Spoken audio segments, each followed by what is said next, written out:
So electrolysis can also be used for the synthesis of the products. For example, just consider the electrolysis of NaCl in the presence of water, like electrolysis of aqueous NaCl.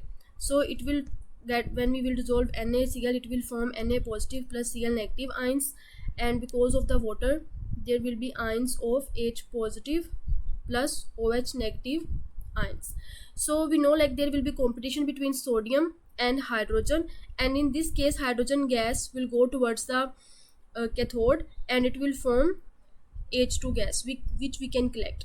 And similarly between the chlorine and the hydroxide ion, chlorine gas will go because it's chloride, so we will get chloride gas at anode.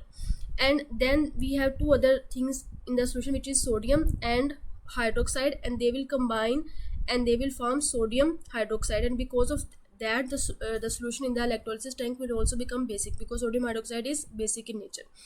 So we will get like three products in this reaction: chlorine gas, hydrogen gas, and sodium hydroxide. Chlorine gas can be used in the bleaching agents, it can be used for the synthesis of hydrochloric acid, and it can be used for the decontamination of the water to kill bacteria.